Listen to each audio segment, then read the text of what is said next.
Bonjour, alors la semaine dernière on a vu le Folgen qui est donc le mecha piloté par Meio Plateau qui est une espèce de clone de copie de Char Aznable de Gundam et il a ses fidèles.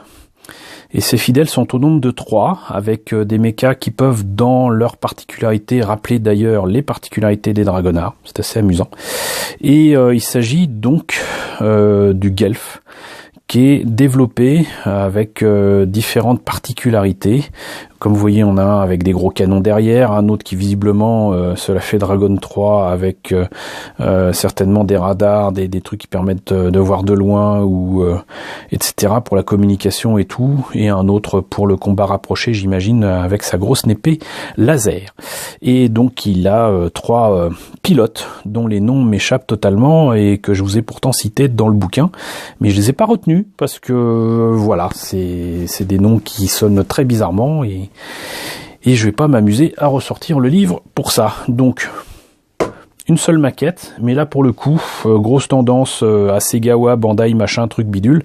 En fait, si vous voulez les 3, il va falloir que vous achetiez les 3 fois le même mecha. Je regrette d'ailleurs de ne pas avoir acheté 3 fois ce même mecha, parce que je crois que j'en ai que 2. Et maintenant, c'est totalement introuvable. Donc si un jour je tombe dessus, ça peut être cool. Mais quoi qu'il en soit, donc ce mecha-là, donc le Guelph, était proposé à l'époque à 500 yens, ça veut dire qu'il y a un petit peu plus de pièces que d'habitude.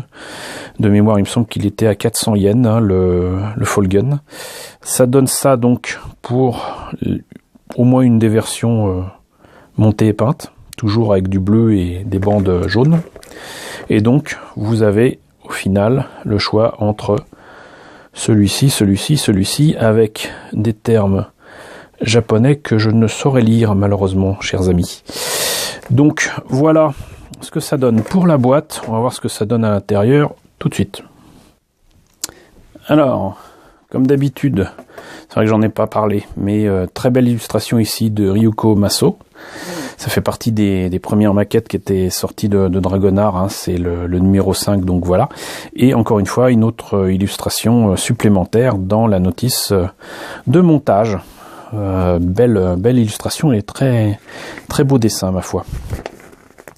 Voilà donc les 3 Guelph avec les variations avec le 08A, 08B et 08C.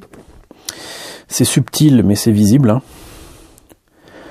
Que ce soit au niveau de la tête, des épaules, du backpack, des armes utilisées.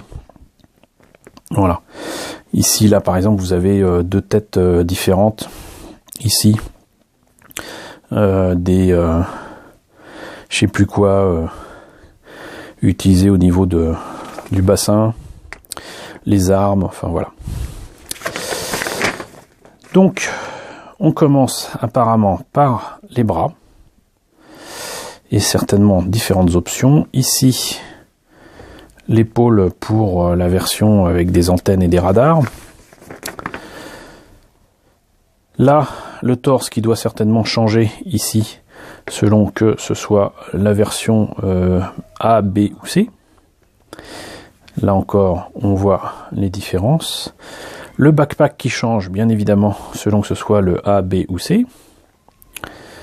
Les jambes qui m'ont l'air d'être identiques. Les têtes qui du coup changent, en tout cas changent radicalement pour l'une d'entre elles, puisque là je vois que c'est le même numéro de pièces, donc j'imagine que là c'est les mêmes pièces mais c'est pas le même arrangement avec notamment les antennes. Et enfin les différentes armes, épées, fusils et compagnie. Voilà les pièces peintes, et comme on voit effectivement il y a 3 grappes et non pas 2. Et des autocollants à placer. C'est le début de la fin chez Bandai, avec des autocollants à la place des calcos, comme quoi ça remonte pas à hier et ça fait déjà 30 ans. Donc la seule chose que j'utiliserai très certainement, encore une fois, c'est ces autocollants là avec le logo G ici. Et le reste éventuellement j'utiliserai comme repère pour faire des masques, mais c'est pas sûr. La grappe grise qui concerne essentiellement visiblement des accessoires et notamment des armes ici avec notamment les gros canons du backpack, les mains, une partie des bras et des jambes, polycap. Alors là par contre c'est différent des autres maquettes Dragonheart que je vous ai présenté. D'habitude c'est un truc de face, un truc de dos. Ici vous voyez que vous avez donc une partie du torse qui est donc la partie ici droite, ici gauche, exactement comme pour les pieds par exemple, et ça c'est la première fois que je vois ça sur du Dragonheart. On en verra peut-être d'autres particularités comme ça sur d'autres maquettes, mais voilà, c'est quand même une sacrée différence avec le Folgen par exemple, alors que les deux mechas ont pratiquement la même forme. Ici donc le reste avec les pièces ici optionnelles selon que ce soit le A, le B ou le C, les deux têtes différentes qui peuvent rappeler d'ailleurs quelque part un peu le Zaku de Gundam, et voilà. Donc bah écoutez, on en a fini avec la présentation du Guelph, si je prononce quand même correctement. Ça doit être ça, oui, Guelph ou Gelf. J'espère que cette présentation vous a intéressé. N'hésitez pas à me dire ce qu'il en est dans la section commentaires. N'hésitez pas à liker, n'hésitez pas à partager. Les pouces en l'air en ce moment, c'est très important. N'hésitez pas à vous abonner si ce n'est pas déjà le cas. Coucou. D'ailleurs, aux nouveaux abonnés qui nous ont rejoints dernièrement, j'espère que ce que vous voyez vous intéresse. On est désormais plus de 1610, c'est quand même super cool. Donc merci à vous tous. Coucou aux grands anciens qui me suivent bientôt depuis 3 ans. Donc merci à tous de votre fidélité. Je vous retrouve donc la semaine prochaine, comme promis, sur la suite des maquettes Dragonheart.